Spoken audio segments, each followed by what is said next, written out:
que exhorta a la Secretaría de Educación Pública a modificar la política de instrumentación de la reforma educativa.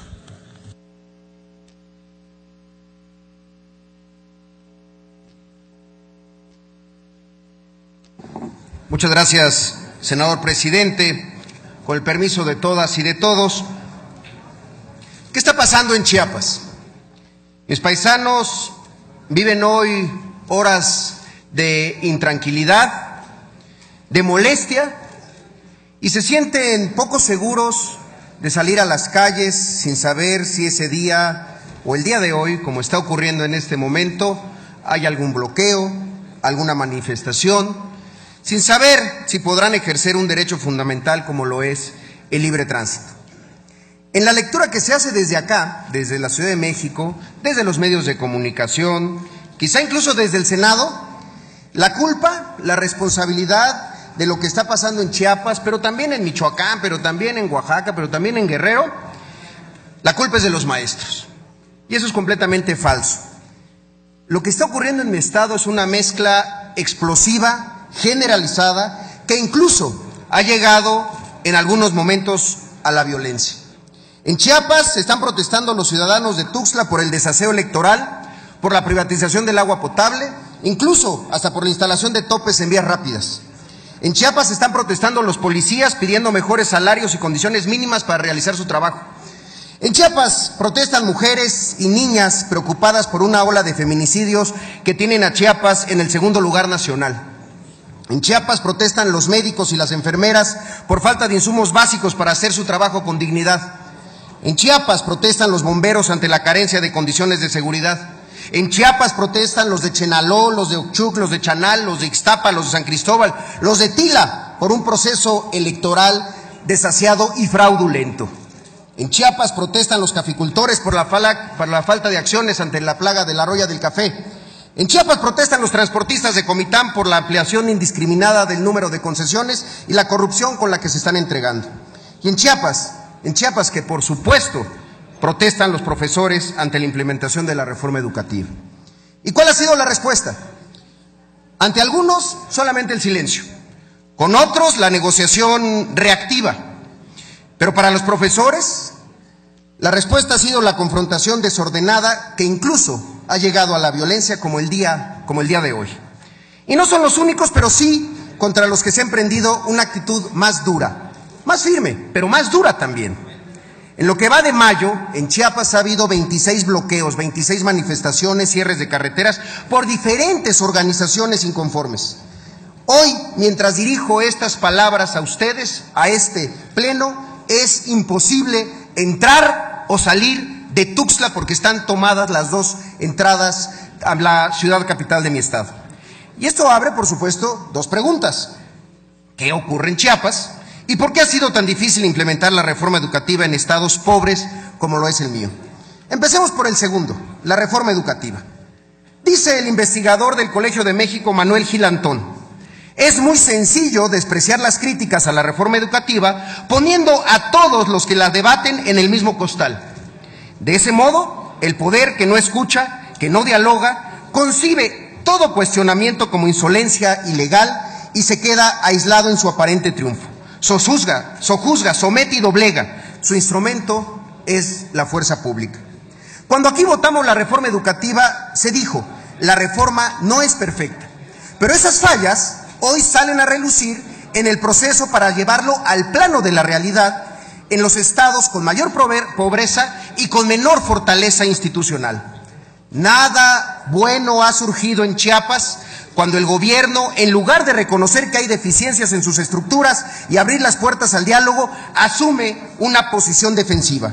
No es signo de debilidad reconocer errores, sí lo es obstinarse a pensar que solo hay una salida, que solo hay una versión de la realidad.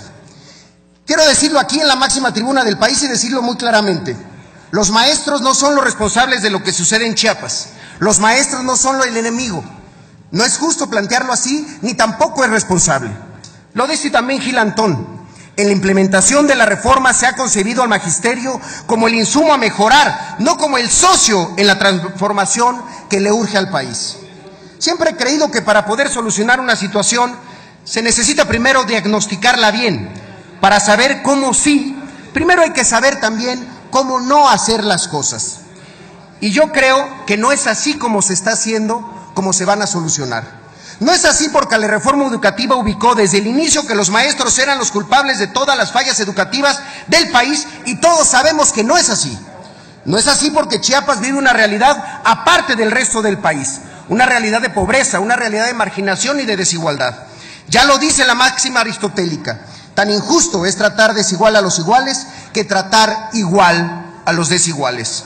No es así porque Chiapas es el estado con mayor analfabetismo de todo el país. 15 de cada 100 chiapanecos no sabe escribir ni leer. Ese mismo número a nivel nacional es solamente de 6. No es así porque el promedio de escolaridad en Chiapas llega apenas a 1 año de secundaria. No es así porque 58% de las escuelas no tienen techo. No es así porque 33% de las escuelas no tienen baño. No es así porque 56% de las escuelas en mi estado no tienen agua. No es así porque 27% de las escuelas chiapanecas no tienen electricidad. No es así porque 541 escuelas chiapanecas fueron declaradas no aptas para la enseñanza. No es así porque no se puede evaluar al maestro sin antes modificar las condiciones en las que se ejerce su profesión. No es así porque sin dignidad educativa es imposible que haya buena educación. No es así porque si a los maestros no se les escucha, no se les puede exigir que enseñen a escuchar. No es mandando a la policía peor pagada del país a disolver las manifestaciones de manera violenta como se va a resolver el problema educativo de mi entidad. Entonces, ¿cómo sí? Y aquí vengo a invitarlos a hacer una propuesta, invitarlos a sumarse a una radical pero sencilla salida ante este contexto de intolerancia y de políticas maniqueas. Llamar a un diálogo amplio y transparente entre chiapanecos para resolver los problemas de los chiapanecos.